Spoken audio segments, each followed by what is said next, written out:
নমস্কার, আপনারা দেখছেন TV9 বাংলা ডিজিটাল। আমি কমলেশ। বাংলার আবহাওয়া দ্রুত বদলে যেতে চলেছে। বৃষ্টি, শিলাবৃষ্টি, বজ্রপাত, ঝড়, অনেক কিছু ঘটনা একসঙ্গে ঘটবে। তাই বেশ কিছু ক্ষয়ক্ষতির আশঙ্কা রয়েছে এবং আমাদের সাবধান হওয়াও জরুরি। সেই ব্যাপারে বিস্তারিত যে তথ্য আবহাওয়া দপ্তর দিয়েছে আপনাদের সঙ্গে শেয়ার করব। তার আগে শনিবারের IPL ম্যাচ মানে উদ্বোধনী অনুষ্ঠান এবং তারপরে ম্যাচ সেটা পণ্ড হওয়ার একটা আশঙ্কা তৈরি হচ্ছে। टॉप क्वालिटी और कंसिस्टेंट परफॉर्मेंस के लिए सिर्फ सिल्वर पंप नाम याद रखना। পণ্ড হয়ে যাবে নাকি কিছুক্ষণের জন্য বিঘ্ন ঘটবে সেই ব্যাপারে একটু আলোচনা করে নিই। শনিবারের যে পূর্বাভাস এখনো পর্যন্ত আবহাওয়াবিদরা দিচ্ছেন, কলকাতায় হলুদ সতর্কতা জারি রয়েছে। হালকা থেকে মাঝারি বৃষ্টি হতে পারে এবং ঝড় হতে পারে ঘন্টায় 30 থেকে 40 কিলোমিটার বেগে। তবে কলকাতার পার্শ্ববর্তী দুটো জেলা উত্তর 24 পরগনা এবং দক্ষিণ 24 পরগনায় কমলা সতর্কতা, হালকা থেকে মাঝারি বৃষ্টি হতে পারে এবং তার সঙ্গে ঘন্টায় 40 থেকে 50 কিলোমিটার বেগে ঝোড়ো বাতাস বইতে পারে। ইডেন সূত্রে যে খবর পাওয়া যাচ্ছে, যদি বৃষ্টি হয় তাহলে তো ক্রিকেট খেলা হবে না, এর মধ্যে কোনো আলাদা কোনো মেকানিক্স নেই।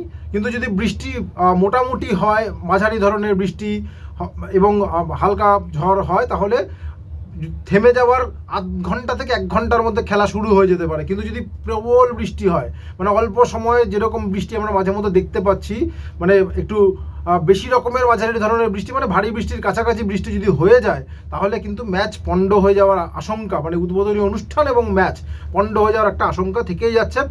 ফলে শনিবার নিয়ে আশঙ্কার জায়গায় আশঙ্কার মেঘ অনেকটাই। এবার একটুখানি সার্বিক পূর্বাভাসে আসি।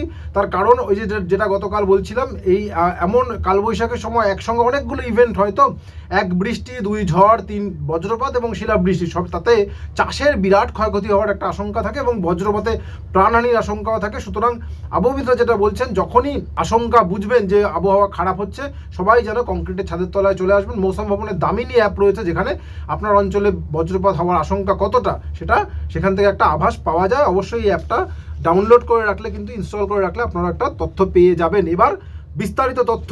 বৃহস্পতিবার কাল হলুদ সতর্কতা রয়েছে কলকাতা, হাওড়া, উত্তর 24 পরগনা, দক্ষিণ 24 পরগনা, পুরুলিয়া, পূর্ব বর্ধমান, পশ্চিম বর্ধমান, বীরভূম, মুর্শিদাবাদ, নদিয়া, এই জেলাগুলোতে ঘন্টায় 40 থেকে 50 কিলোমিটার বেগে ঝোড়ো বাতাস বইতে পারে এবং হালকা থেকে মাঝারি বৃষ্টি, অবশ্যই বজ্রপাতের আশঙ্কা থাকছে। কমলা সতর্কতা কালকে বৃহস্পতিবার হুগলি, পূর্ব মেদিনীপুর, পশ্চিম মেদিনীপুর, ঝাড়গ্রাম, বাঁকুড়া, এই জেলাগুলোতে এখানে ঘন্টায় 50 থেকে 60 কিলোমিটার বেগে ঝোড়ো বাতাস বইতে পারে এবং এখানে শিলাবৃষ্টি হওয়ার আশঙ্কাও রয়েছে।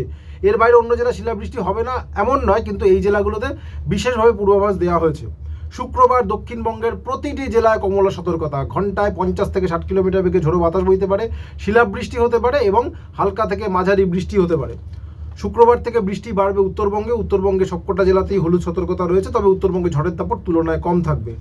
শনিবার যেটা বলছিলাম, হলুদ সতর্কতা কলকাতা, হাওড়া, হুগলি, পশ্চিম মেদিনীপুর, পুরুলিয়া, বাঁকুড়া, পশ্চিম বর্ধমান এবং কমলা সতর্কতা রয়েছে উত্তর দক্ষিণ 24 পরগনা, পূর্ব মেদিনীপুর, পূর্ব বর্ধমান, বীরভূম, মুর্শিদাবাদ, নদিয়া। শনিবার এখনো পর্যন্ত যা দেখা যাচ্ছে, বৃহস্পতি শুক্রবারের তুলনায় শনিবারের ঝড়ের দাপটটা একটু হলেও কম থাকার সম্ভাবনা রয়েছে। শনিবার উত্তরবঙ্গের জেলাগুলোতেও ঝড় বৃষ্টি, বজ্র বিদ্যুৎ সহ ঝড় বৃষ্টির পূর্বাভাস রয়েছে। শনিবার উত্তরবঙ্গের জেলাগুলোতে হলুদ সতর্কতা জারি করেছে আলিপুর আবহাওয়া দপ্তর।